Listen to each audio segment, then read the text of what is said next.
Yesterday was a really great day. We went to see the Volvo that I just purchased off internet on a picture. I am just so happy. I feel like a small kid just in a candy store. We are right now going to meet another TGB fanatic. The person has experience in these kind of vehicles, and we're gonna get to see and know a little bit more from them because we don't know actually nothing.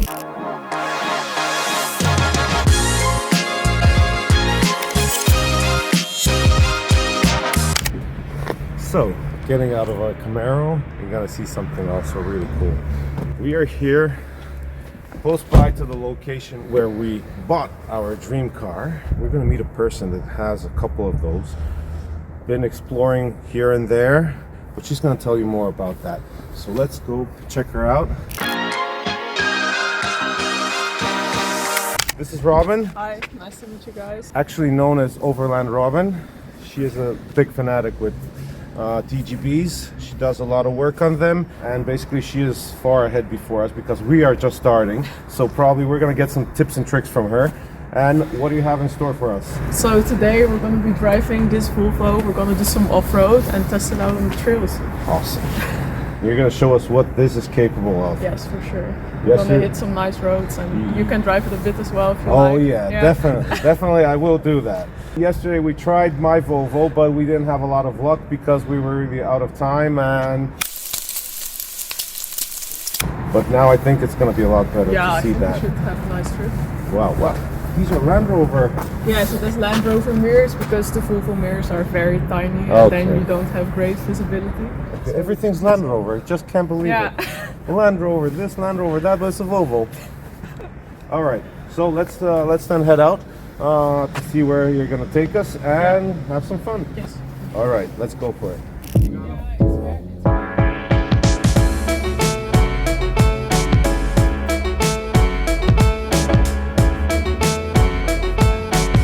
It's time to refuel.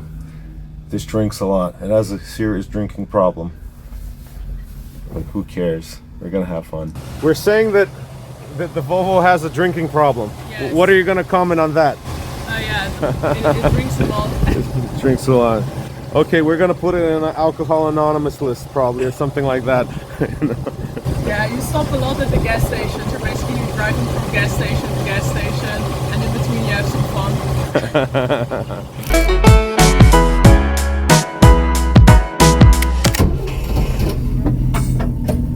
Yeah, the engine is very quiet. Yeah, like when you go faster, it becomes louder. Yeah, but believe me, it's no matter how fast you go with this one, it's never gonna meet the loudness of the Humvee inside.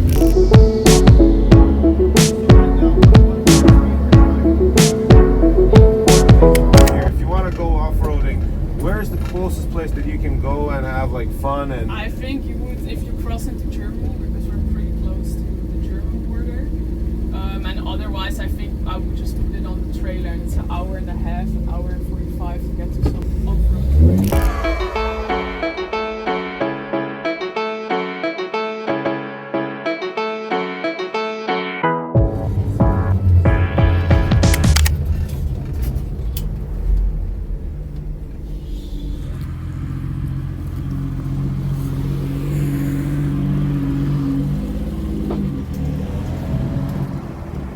sorry.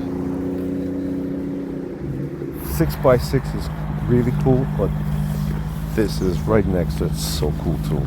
It's so compact, so nice.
Okay, so we're done with our off-roading for today. It was nice. It was great. I know in Holland there isn't a lot of places that we are allowed to do it. Actually, nowhere, right? And we were a little bit afraid that we could have got fined or something, but we managed. When I drove it on the highway, it drove really nice. I mean, 90 kilometers per hour, it feels very comfortable, very nice, and it's like gives you a feeling that you are not in a hurry. You can just relax, enjoy the road, sit back and fantasize where exactly you're gonna go with it and what kind of crazy destination you're gonna be with it. Yeah, it's a pretty fun vehicle to drive, but I love the off-roading the most. Highway is okay for a bit, then it gets boring. How long did you own this vehicle?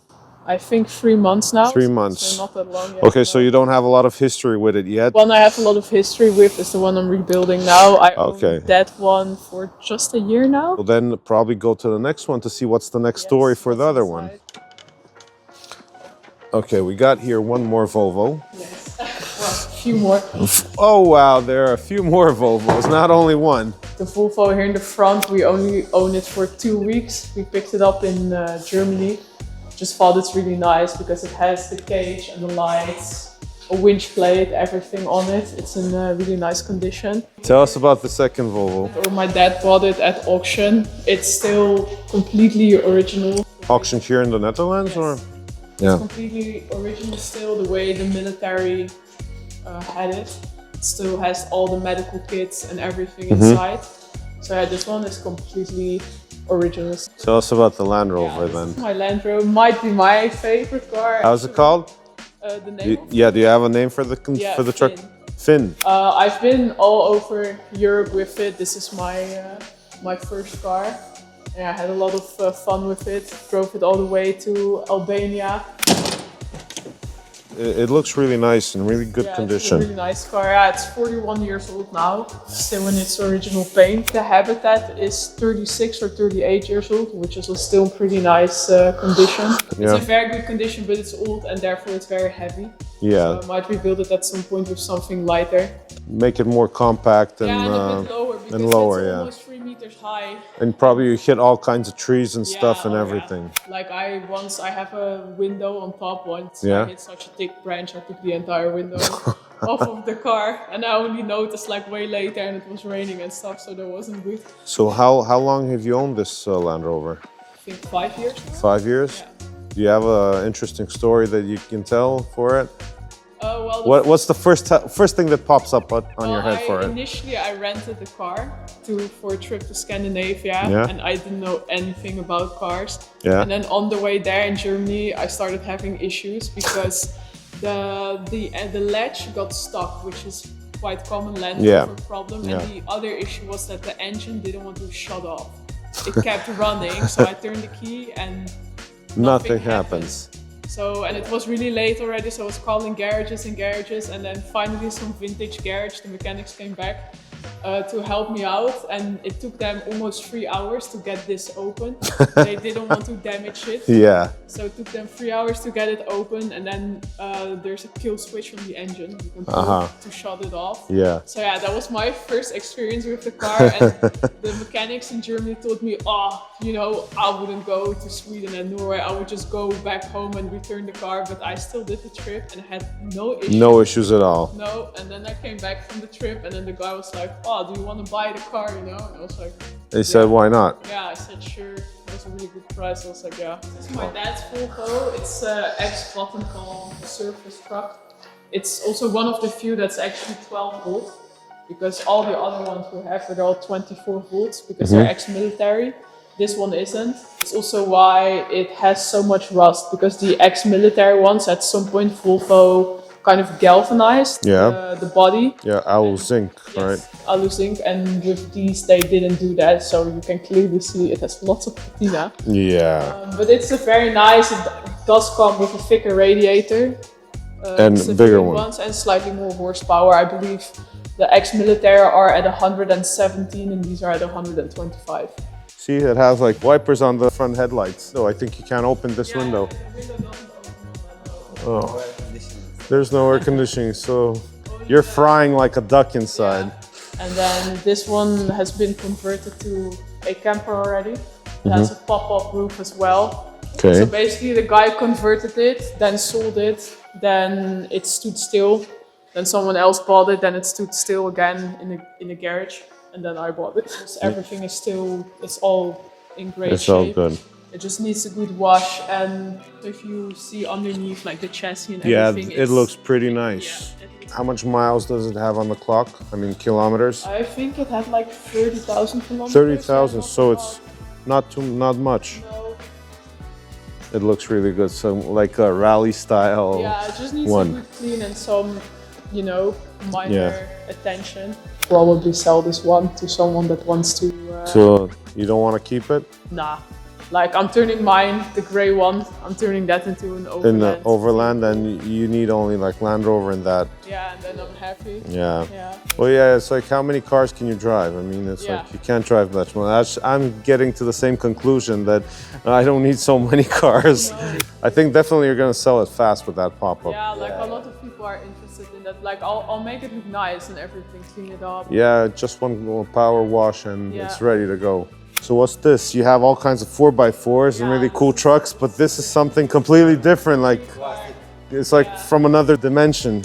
Yeah, it's a Volkswagen T2 with like a Westphalia camper built inside. It came like that originally from the factory. It's also an automatic, which is pretty rare. Automatic, but it's originally automatic. Yeah, originally automatic, Wow. which is pretty rare. It's been restored, but yeah. It's a really nice van. I drove it around Ibiza for like 7 months. Okay, so I see a lot of bits and pieces, transmissions. I think this is the Volvo transmission. Yeah, it's from, well, the body is gone now. It's going to get blasted and then repainted. So this is the old transmission. This will be the new one with a 5th overdrive gear, because it will make fuel consumption better. But it's very funny, you know, you got a tiny transfer case, but the bearing here is huge. Do these have like issues like failure points? No, I think I've done over 10,000 kilometers with my Volvo and I've never had any. Never had any issues. Yeah, I think it's pretty foolproof. Same with the engine. It's a really strong engine, so. No, yeah. Well, I think the Swedish have done a good job. And here we have the chassis. Yes. After sandblasting, coating. Yeah, I got it galvanized as well. Underneath it's galvanized. So this is the vehicle that you went to the North Pole. Yes, North Cape, and it had a small spot of rust on the chassis, so I separated the body from the chassis. And then I was like, yeah, I'm already this far, I might as well strip it down completely, get the chassis galvanized. Tell us a story about this one. It's quite funny. Initially, this car wasn't mine, so my ex-boyfriend wanted a Volvo C303. Okay, so you stole it from him, or? No. There were some for sale in the Netherlands, so I went to check it out. And this one has round windows in the front, and that's because it's a very early model, so it's pretty rare. Yeah. And then I went to check it out. The price was good, and he wanted it. So I made it. The deal happened. So then he had the car. We drove it around a bunch. Yeah. And then when we broke up, he gave it to me. Like a present, you know, like farewell present. He gave because I was doing some content with it and stuff. Yeah. On Instagram. And then he was like, yeah, you know, you're doing so much content with the car. And Well, that was pretty nice of him. I mean, when we drove to the Northern Cape, it was still his car, because we did that trip together. We crashed. Well, he was driving, so he crashed. He crashed. I wasn't driving this time. I drove almost the entire trip because he was navigating it when we crashed. We rolled 3 times and then had to go to, he didn't. I have to go to the hospital because my seat collapsed. Okay. So I was just rolling with the car, spent the night in hospital, but I had no injuries. Then drove it home, 2,500 kilometers, and then it stood for a couple months in the garage. Then I noticed here on the chest that there was a spot of rust, and I needed to take the body off because it was sitting on it. And I was already like, I'm already so far, might as well get it galvanized. Galvanized. Wasn't planning to do so elaborate. It was planning to do like a simple overland build. Yeah. We're kind of past that point because I'm rebuilding the engine, I'm putting a custom gearbox. When did you start this project? August, I think, but by then I hadn't really decided yet that I was going to go this far in. I think by October I then decided, yeah, I'm just gonna... It is fun. I mean, it's like, as our friend Bjorn from Sweden, he said the other day, you got the TG bug. Yeah. So I think everybody has the TG bug. My dad got it as well. He's just been, yeah, infected. I at least am very happy. I want to also, you know, like thank Bjorn for everything that, you know, all the information that he gave me for all that. And basically, if it wasn't for him, I wouldn't get my Volvo from Bren, because he met us up. Yeah, and I was able to get it. And I think the last couple of months, things are gone crazy with these Volvos. I think it doesn't matter if it's 6x6 or 4x4. Yeah, they're just immediately buying them and gone.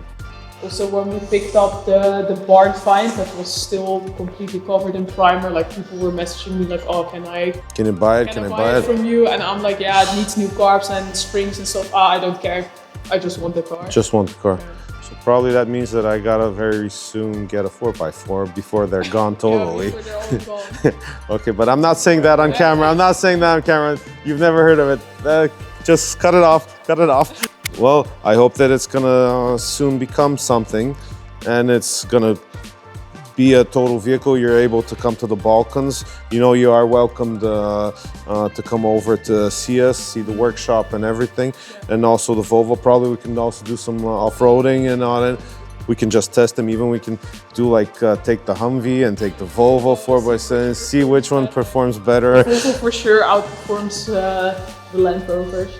Oh yeah, yeah. So now we gotta test it with the Humvee, so we can see which one is gonna be better.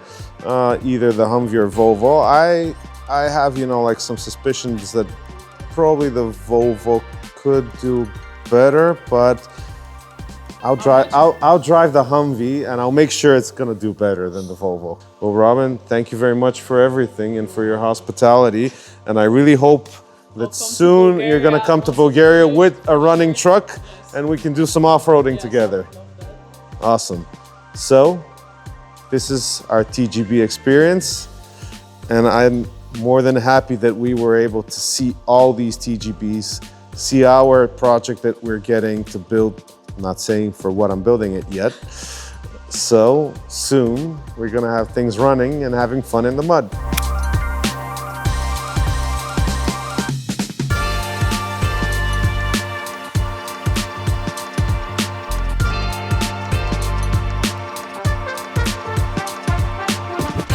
Robin, it was a pleasure.